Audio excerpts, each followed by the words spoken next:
আসসালামু আলাইকুম। Hello viewers, welcome back to my channel.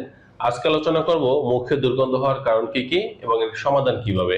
তো বন্ধুরা, চলুন চলে যাই মূল আলোচনায়। আমাদের সমাজে অনেক নারী এবং পুরুষ আছেন, তারা যখন অন্য কারোর সাথে কথা বলেন তখন দেখা যায় তাদের মুখে ভীষণ দুর্গন্ধ থাকার ফলে যার সাথে কথা বলতেছেন সে আস্তে আস্তে একটু সরে যাচ্ছে, সরে দাঁড়াচ্ছে, বা কখনো কখনো বলে দিচ্ছে যে তোমার মুখে ভীষণ দুর্গন্ধ, দয়া করে দাঁত মুখটা ভালো করে পরিষ্কার করো। তুমি নিজে টের পাচ্ছ কিনা জানি না, কিন্তু আমার সাথে কথা বলতেছো, আমি ভীষণ অস্বস্তি বোধ করছি। জীবনে যদি কারোর সাথে এমন ঘটনা ঘটে থাকে, কেবলমাত্র সেই ব্যক্তি জানেন যেটা কতটা লজ্জাজনক একটা ব্যাপার। তো বন্ধুরা, কেন এমনটা হয়? প্রথম নম্বর যে কারণ থাকে সেটা হচ্ছে দাঁত এবং মুখের অপরিষ্কার অবস্থা। আমরা বলি দাঁত এবং মুখ পরিষ্কার করে রাখার জন্য দিনে 2 বার অন্তত ব্রাশ করতে হবে বা ভালোভাবে দাঁত পরিষ্কার করতে হবে, সকালে খাওয়ার পরে এবং রাতে ঘুমাতে যাওয়ার আগে বা রাতে খাওয়ার পরে। কিন্তু সমস্যা হচ্ছে আমাদের দেশের ম্যাক্সিমাম মানুষ রাতে আসলে দাঁত ব্রাশ করেন না বা করতে চান না, সেটা শারীরিক দুর্বলতা বলেন বা অলসতা বলেন।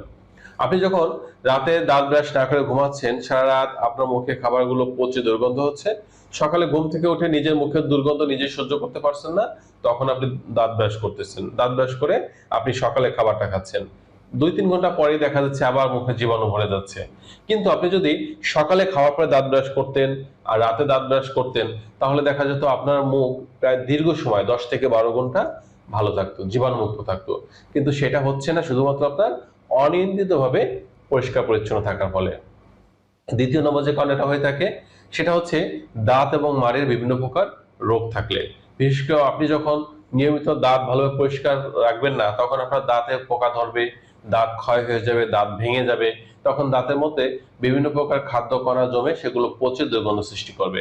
আবার অনেক সময় আমরা দেখতে পাই অনেকের মাড়িতে সমস্যা থাকে, বিশেষ করে মাড়িতে পুঁজ হওয়া, রক্ত পড়া, এরপরে মাড়িতে বিভিন্ন প্রকার আহ জ্বালা যন্ত্রণা, ফুলে যাওয়া, এই ধরনের সমস্যাগুলো হয়, তখনও কিন্তু মুখ থেকে দুর্গন্ধ আসে।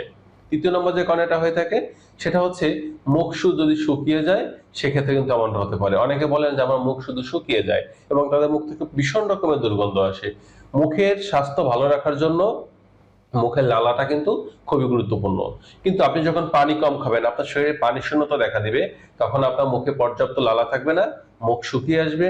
আর যখন মুখ শুকিয়ে আসবে তখন দেখা যাবে লালা শূন্যতার ফলে আপনার মুখে ভীষণ রকমের দুর্গন্ধ থাকবে, অর্থাৎ মুখের স্বাভাবিক স্বাস্থ্য এটা ভালো থাকবে না, যার ফলে মুখ থেকে দুর্গন্ধ আসবে।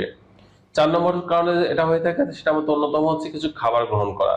তার মধ্যে অন্যতম হচ্ছে কাঁচা পেঁয়াজ, রসুন, ভর্তা জাতীয় খাবার যেমন সরিষা বা রসুনের তৈরি বিভিন্ন প্রকার ভর্তা, এগুলো খাওয়ার মাধ্যমে। এবং বিশেষ করে বিড়ি সিগারেট যারা খান, যারা বিড়িখোর আছে, দেখবেন তাদের মুখে এত পরিমাণ দুর্গন্ধ, তাদের কাছ দিয়ে হাঁটা যায় না।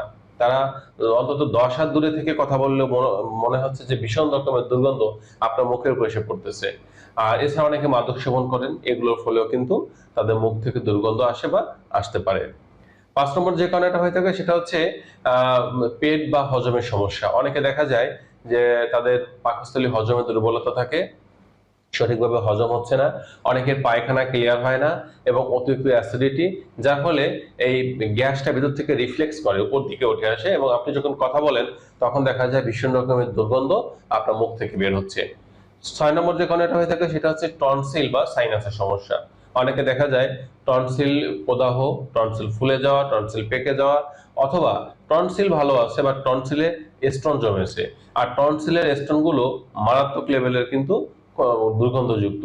এই কারণে এটা হয়ে থাকে। এবং অনেকে দেখা যায় সাইনাসের সমস্যা থাকলে বা সাইনাস ইনফেক্টেড থাকলেও কিন্তু কথা বলার সময় মুখ থেকে দুর্গন্ধ চলে আসে। 7 নম্বর যে কারণে এটা হয়ে থাকে সেটা হচ্ছে ডায়াবেটিস এবং অন্যান্য রোগে আক্রান্ত থাকলে, বিশেষ করে লিভার এবং কিডনির সমস্যা যদি আপনি ভুগতে থাকেন, সেক্ষেত্রে আপনি কথা বলার সময় আপনার মুখ থেকে দুর্গন্ধ আসতে পারে। এবার আসি এর সমাধান কিভাবে। আমরা যদি সমাধান খুঁজি তাহলে প্রথমত যে কাজটা আমাদের করতে হবে, অবশ্যই সকালে খাওয়ার পরে এবং রাতে খাওয়ার পরে আমরা দাঁত ব্রাশ করব, উত্তম রূপে ভালো করে সময় নিয়ে দাঁত ব্রাশ করব এবং ভালো মানের ব্রাশ এবং পেস্ট ব্যবহার করব। এবং যে ব্রাশগুলো ব্যবহার করতেছি 1.5 থেকে 2 মাসের বেশি আমরা কোনো অবস্থাতেই ব্রাশ ব্যবহার করব না, এটা আমাদের মাথায় রাখতে হবে। কারণ ব্রাশ দীর্ঘদিন যদি একই ব্রাশ ব্যবহার করেন তখন দাঁতের এনামেলটা নষ্ট হয় এবং দাঁত সঠিকভাবে পরিষ্কার হয় না। দ্বিতীয় নম্বর যে কাজটা আমাদের করতে হবে, দাঁত এবং মাড়ির যদি কোনো রোগ থাকে অবশ্যই ভালো একজন ডেন্টিস্টের কাছে যেতে হবে এবং সমস্যা অনুযায়ী চিকিৎসা গ্রহণ করার মাধ্যমে সেটা সমাধান করতে হবে। আমাদের পানি শূন্যতা যদি না থাকে শরীরে, সেজন্য প্রতিদিন গড়ে 3 থেকে 3.5 লিটার পানি বা পানি জাতীয় খাবার খাচ্ছি কিনা সেটা নিশ্চিত করতে হবে।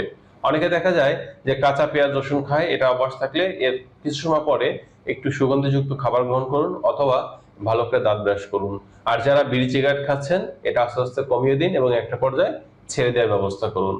আর অনেক সময় দেখা যায় যে আমাদের হজমের সমস্যা আছে বা আমাদের পায়খানা ক্লিয়ার হয় না, এই জন্য আমাদের যেটা করতে হবে সহজপাচ্য খাবার খেতে হবে, যে খাবারটা খেলে খুব সহজে হজম হবে এবং পায়খানাটা ভালোভাবে ক্লিয়ার হবে, সেই ধরনের খাবার আমাদের গ্রহণ করতে হবে। যদি কারো টনসিলে স্টোন থাকে সেক্ষেত্রে জোরে জোরে গলা খাকারি দিতে হবে। আপনি যখন গলা খাকারি দিবেন তখন টনসিলের যে যে জায়গাটা আছে এখানে একটা বাতাসের একটা ভাইব্রেশন হবে এবং তখন কিন্তু টনসিল স্টোন গুলো আপনার অটোমেটিক গলা থেকে মুখ দিয়ে বেরিয়ে যাবে। আর এর পাশাপাশি আপনি আরো যেটা করতে পারেন, আপনি একজন নাক কান বিশেষজ্ঞ ডাক্তারের কাছে গেলেও কিন্তু তারা এটা বের করে দেওয়ার চেষ্টা করবে। এছাড়া যদি আপনার টনসিল বা সাইনাসের সমস্যা থাকে সেক্ষেত্রে চিকিৎসা গ্রহণ করার মাধ্যমে কিন্তু সুস্থতা অর্জন করতে পারেন। যদি ডায়াবেটিসের রোগী হন, ডায়াবেটিস যদি কন্ট্রোলে বাইরে চলে যায় সেক্ষেত্রে ডায়াবেটিস কন্ট্রোলে রাখার জন্য চিকিৎসা গ্রহণ করতে হবে। লিভার বা কিডনির সমস্যা থাকলে সে অনুযায়ীও কিন্তু চিকিৎসা গ্রহণ করতে হবে। এই সকল বিষয়ের মাধ্যমে কিন্তু আপনারা চাইলে খুব সহজেই আপনাদের সমাধান করতে পারেন। সর্বোপরি আরেকটা কথা আবারও বলবো, অবশ্যই আপনারা দাঁত এবং মুখ পরিষ্কার পরিচ্ছন্নতা ভালো করে রাখেন। তো বন্ধুরা, এই ছিল আজকে বিষয়। স্বাস্থ্য বিষয়ক তথ্য বা পরামর্শ পাওয়ার জন্য কমেন্ট করতে পারেন। আজ এ পর্যন্ত।